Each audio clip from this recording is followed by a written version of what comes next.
J'aime pas polluer ma vinaigrette. Oh, j'aime pas polluer ma vinaigrette.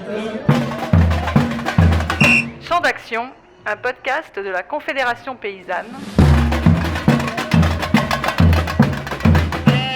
Syndicat pour une agriculture paysanne et la défense de ses travailleuses et travailleurs. Alors expliquez-nous comment vous voulez repeupler les campagnes. Comment vous voulez le faire concrètement ? Alors, je suis Christine Ribat, je suis paysanne dans la Drôme, je produis du raisin de table en bio et je suis militante à la Confédération paysanne, notamment sur le dossier des préparations naturelles peu préoccupantes ou PNPP. Alors, les PNPP, qu'est-ce que c'est ? Et en fait, ce sont des tisanes, des macérations, des purins, des fermentations très utilisées par des gens qui bossent notamment en bio, parce que ça permet d'utiliser des préparations à base de plantes pour renforcer nos cultures, nos plantes, tout ce qu'on cultive.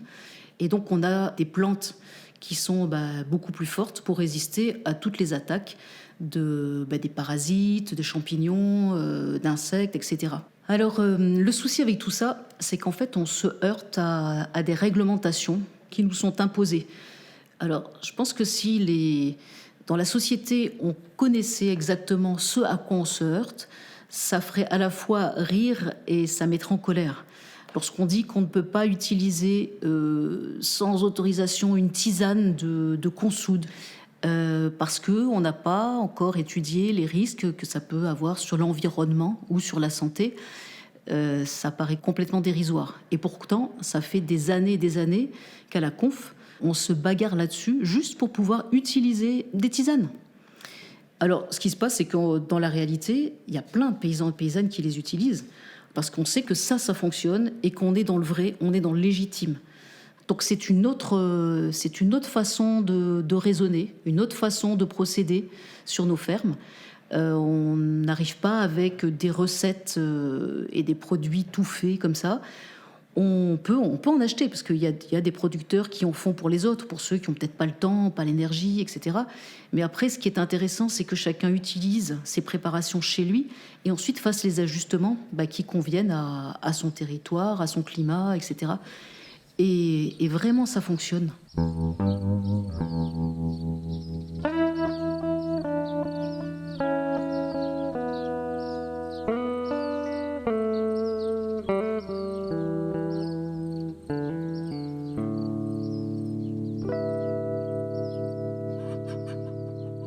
Donc, je me présente, je suis Anne-Marie Laveiss, vigneronne à Saint-Jean-de-Minervois, à Gimios, un petit hameau. Je travaille la vigne, j'essaie le plus délicatement possible et en conscience, et j'ai utilisé depuis le début des plantes. Donc, au début, c'était la consoude et l'ortie.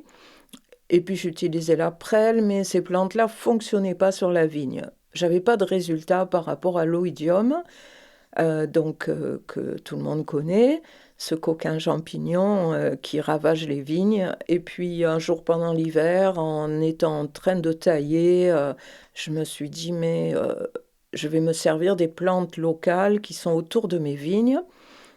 Choisir des plantes dures avec des feuilles qui se font jamais attaquer par des bêtes ou champignons même, pour transmettre ce message à la vigne. Et donc je fais des macérations solaires. Donc pendant 3 jours, évidemment je les commence dès qu'il se met à faire un peu plus chaud et que rien est congelé. Je fais mes macérations solaires, 3 jours dans une bonbonne en verre.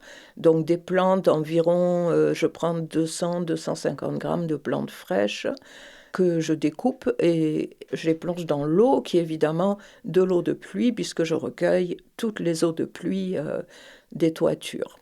Et après 3 jours, je filtre une première fois. Et ensuite, avant l'utilisation, je filtre encore et j'ai conservé mes macérations dans des bidons à l'abri de la lumière, bien sûr, dans la cave ou la salle du pressoir. Et ensuite, ça me permet d'utiliser ces préparations à faible dose, puisque je vais mettre 1 litre pour 100 litres. Et je pulvérise sur la vigne Donc ma fréquence de pulvérisation, ça va être tous les 13-14 jours. Et avec les plantes que j'ai trouvées, le résultat était spectaculaire.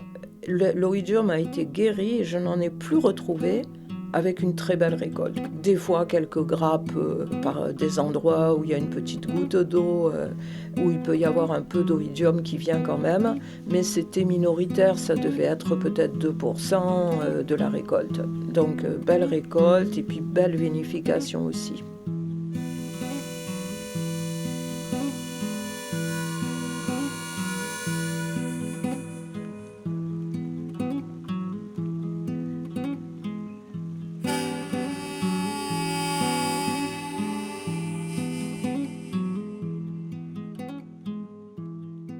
Guy Kassler, je suis paysan aujourd'hui à la retraite. Syndicaliste, avant même d'ailleurs de mon installation, j'étais déjà avec les ancêtres des paysans travailleurs. Et donc je suis à la Confédération paysanne depuis qu'elle existe. Les pesticides chimiques, on parle beaucoup du Roundup, des insecticides. Ici, on est dans une région viticole, il n'y a plus d'oiseaux. Pour une raison très simple, ça fait maintenant à faire 30 ans que les vignerons sont obligés, par arrêté préfectoral, de balancer 3 fois un insecticide sur toutes les surfaces de vigne pour lutter contre un insecte qui serait vecteur d'une maladie, on l'appelle la flavescence dorée pour ceux que ça intéresse, qu'on peut très bien combattre cette maladie d'une manière différente. Au bout de 30 ans de ce traitement, il n'y a plus d'oiseaux, parce que les insectes, c'est la nourriture des oiseaux. On ne tue pas que ces insectes-là, on les tue tous. Et donc, on est en train de détruire des éléments essentiels des écosystèmes dans lesquels on vit, et on ne vivra pas longtemps s'il n'y a plus d'insectes, parce qu'ils sont remplacés uniquement par des insectes de plus en plus pathogènes. Les vignerons qui ont commencé à utiliser des PNPP, très rapidement, au bout de quelques années, ils laissent de l'herbe dans leurs vignes pour avoir des insectes, et ils n'ont plus besoin d'utiliser des produits pour se débarrasser des insectes pathogènes, parce qu'il y a suffisamment d'insectes ou des oiseaux qui viennent supprimer les insectes pathogènes, et le système s'est rééquilibré, c'est-à-dire que les PNPP, c'est l'étape intermédiaire. Au bout d'un moment, je ne dis pas qu'on s'en passera définitivement, mais ça permet d'accélérer les changements de système.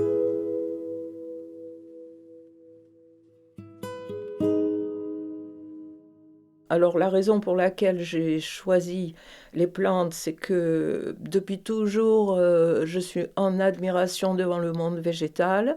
Je l'aime, je suis en présence. Mes journées, c'est toujours dehors, vers les plantes. Donc je m'intéresse à leur pouvoir aussi, que j'utilise pour nous soigner. Et donc là, c'était flagrant que si j'utilisais des plantes, et surtout des plantes locales, elles ont, par leur mycorhize, micro-organismes, elles ont un contact permanent avec la vigne. Et ensuite, pour l'assimilation, je pense vraiment que rien n'est plus assimilable que des plantes avec d'autres plantes, plutôt que des produits. Les produits, ça coûte très cher. Alors voilà, je ne voulais pas les utiliser et je ne me sentais pas du tout à l'aise. Là, je peux me faire arroser par mes préparations.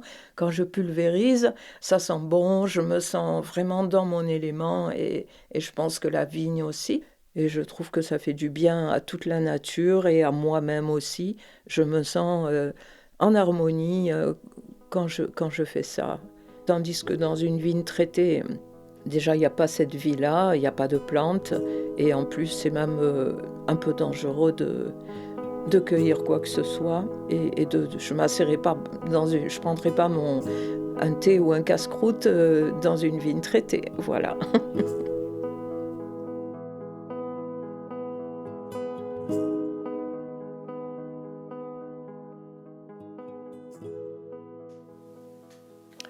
Et donc, il y a quand même, en dehors de la niche bio, chez beaucoup d'agriculteurs, cette oreille à la nécessité d'utiliser moins de pesticides. En plus, les pesticides, ils marchent de moins en moins bien. Il faut toujours des molécules plus efficaces et puis ça coûte cher. Et donc, ça fait 3-4 ans qu'on voit des agriculteurs conventionnels qui se mettent à utiliser des préparations naturelles peu préoccupantes pour abandonner les pesticides chimiques. Pas du tout dans une démarche d'agriculture biologique, dans une démarche de sortir des pesticides. Avec des résultats impressionnants. On sort de la micro-parcelle du jardin ou des tout petits maraîchers pour aller chez des grossistes qui font du maraîchage sous serre avec énormément de mètres carrés, voire aujourd'hui des céréaliers sur des centaines d'hectares qui se mettent à utiliser ces préparations.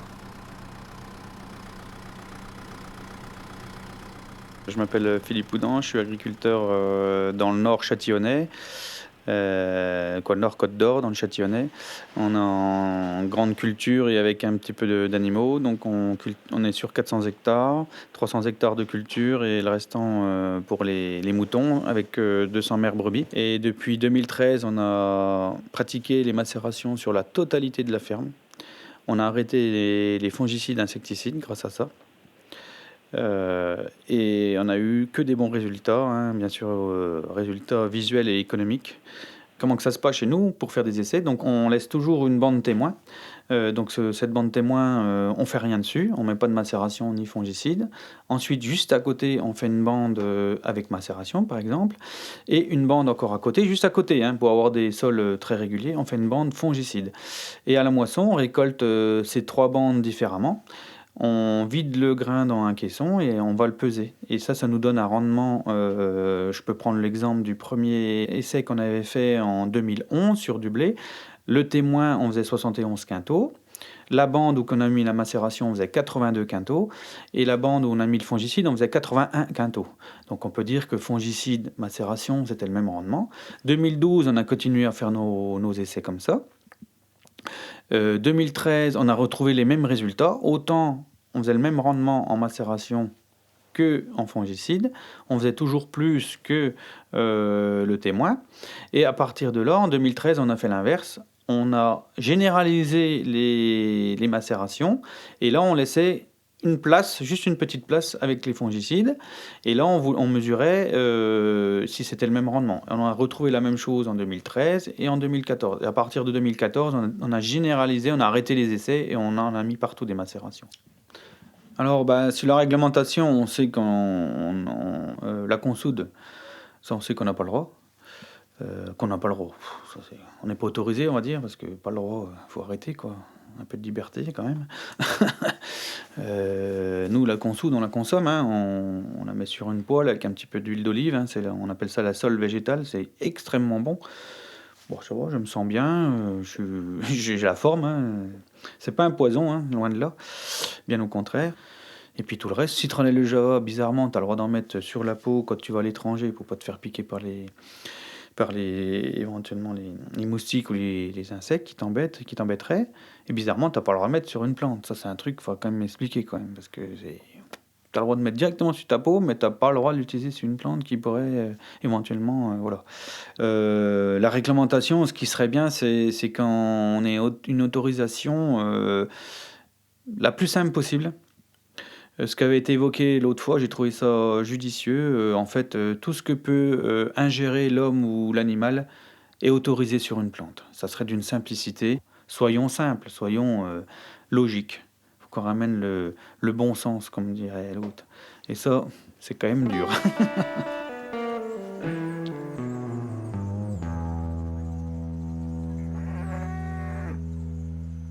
Les pratiques de soins des plantes par les plantes, on va dire comme ça, mais que ce soit des plantes, des purins de plantes, des tisanes ou des huiles essentielles. Elle est restée très longtemps confinée chez les jardiniers, avec peut-être aussi les paysans en biodynamie.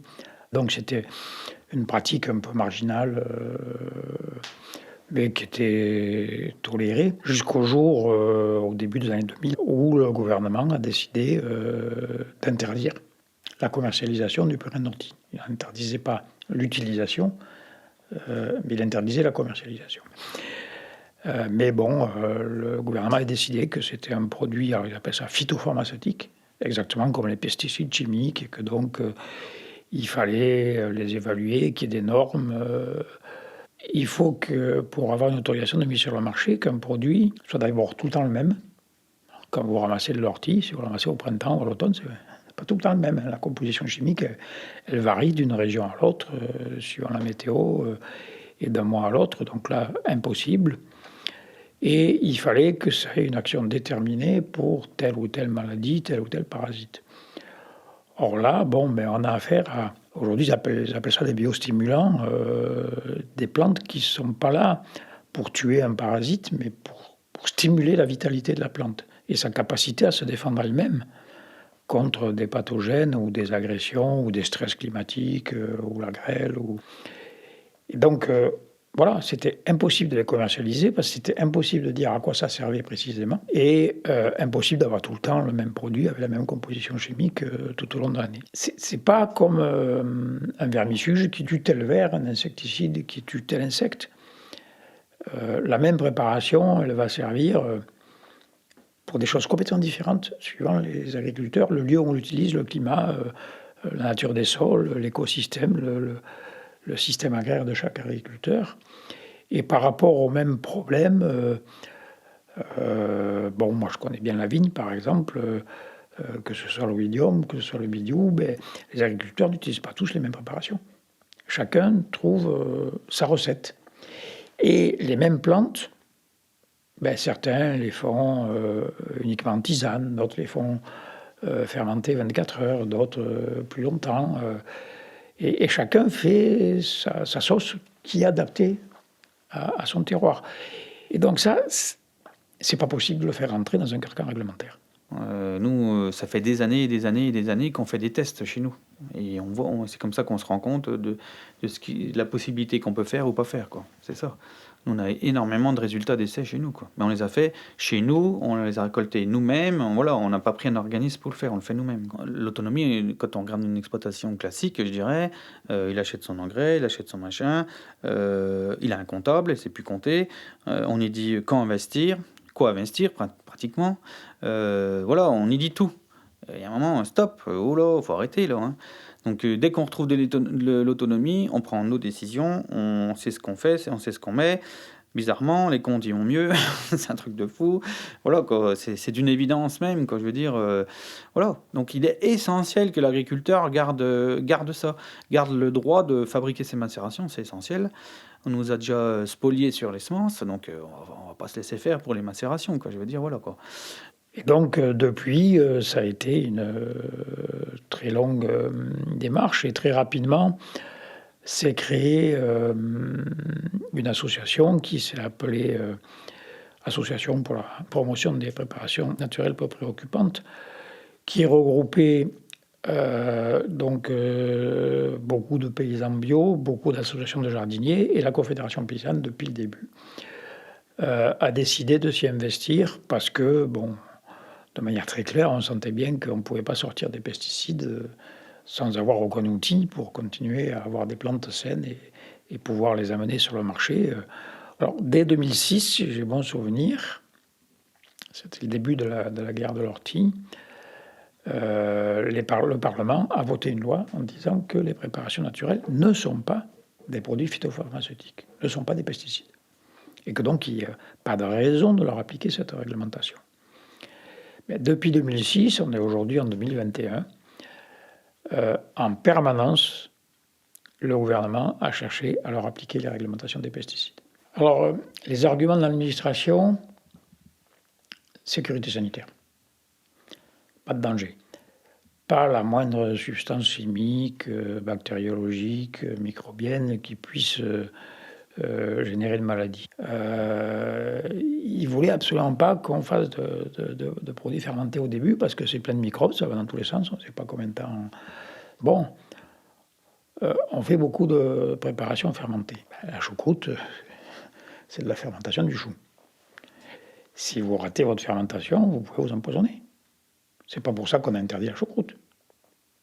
Après, ils ont compris qu'un purin, c'est fermenté, que c'est pas une tisane. Mais pas plus de 48 heures, pas plus de... Il faut le faire comme ça. Mais non, déjà, suivant la météo, on ne fait pas exactement pareil. Suivant la température, la pression atmosphérique, ça évolue pas pareil. Les fermentations, c'est très sensible à l'ambiance du moment. Mais eux, ils disent, oui, mais alors, vous ne savez pas ce que vous vendez, vous ne connaissez pas la composition de ce que vous vendez. Et ça, l'administration ne supporte pas. C'est-à-dire, ils ont cette formation qu'on peut qualifier de pasteurienne.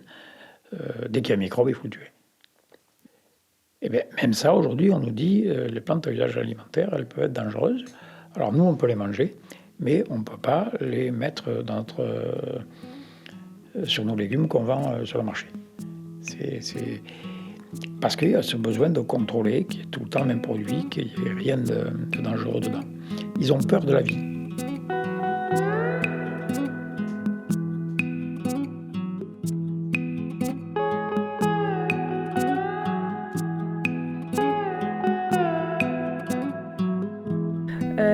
Donc je suis Suzy Guichard, je suis salariée à la Confédération paysanne nationale et je travaille sur notamment le dossier des pesticides et leurs alternatives.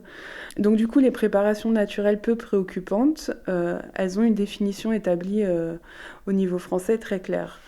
Elles doivent être composées exclusivement de substances naturelles. Elles ne peuvent pas être composées de substances issues d'OGM. Elles doivent être fabriquées à partir d'un procédé accessible à tout utilisateur final, ce qui veut dire qu'il ne peut pas y avoir de procédé industriel. Et la problématique aujourd'hui, c'est qu'il y a encore beaucoup trop de ces substances qui ne sont pas autorisées pour entrer dans la composition des PNPP. On peut donner des exemples, par exemple la consoude, qui est une plante relativement emblématique des PNPP, n'est toujours pas autorisée.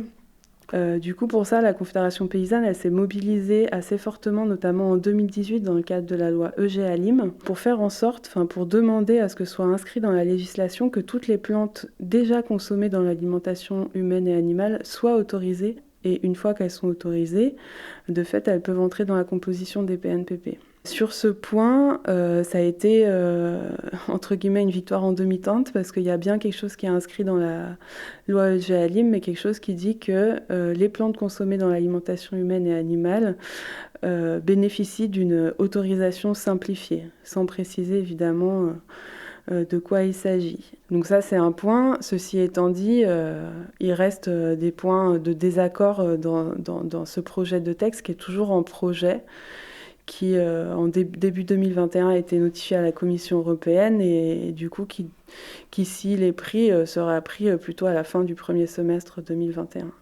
Les points d'achoppement sur lesquels on n'a pas du tout réussi à se mettre d'accord avec l'administration, on va dire qu'il y en a un principal, c'est sur les huiles essentielles, c'est-à-dire que le ministère de l'Agriculture a imposé le fait qu'à partir du moment où une huile essentielle est déjà autorisée en tant que produit phytopharmaceutique, c'est-à-dire en tant que pesticide, c'est-à-dire qu'elle a été déposée au niveau européen par une entreprise phytopharmaceutique, alors elle n'a plus le droit d'être autorisée en tant que substance naturelle à usage biostimulant. Ça, c'est un gros point d'achoppement, puisque les huiles essentielles sont aussi utilisées en tant que PNPP à des fins biostimulantes et qu'elles le sont de plus en plus par les paysans dans la recherche d'alternatives aux pesticides. Et en fait, on en a eu des preuves qu'une grande partie des réticences et des aspects réglementaires qui nous sont opposés sont en fait des histoires de gros sous. C'est-à-dire que lorsque des entreprises déposent un brevet sur une préparation, aucune autre personne ne peut utiliser cette préparation sans payer des royalties. Du coup, autoriser n'importe quel paysan ou paysanne à utiliser cette préparation-là, qui sera la même que celle pour laquelle l'entreprise a vraiment payé très cher pour avoir une autorisation de mise sur le marché, eh bien forcément, ça leur fait une concurrence qu'ils estiment déloyale. Il se trouve que le ministère de l'Agriculture a imposé, sans aucun argument réglementaire, que les huiles essentielles autorisées en tant que pesticides ne puissent pas l'être en tant que biostimulants, réduisant ainsi la marge de manœuvre sur le terrain. Ce qui est en cours, mais pas encore autorisé, et ce qu'on demande, c'est que soient autorisées toutes les plantes consommées dans l'alimentation humaine et animale, ce qui paraît cohérent et de bon sens. Il manque encore tout ce qui n'est pas alimentaire, des substances minérales et animales qui sont aussi utilisées. Donc, nous demandons la fin de ces blocages réglementaires qui sont en totale incohérence avec les affichages gouvernementaux qui, eux, prônent une baisse de l'usage des pesticides. Ou alors, les paysannes et les paysans continueront à travailler et à soigner leurs plantes dans l'illégalité. Et nous, Confédération Paysanne, nous continuerons à les défendre.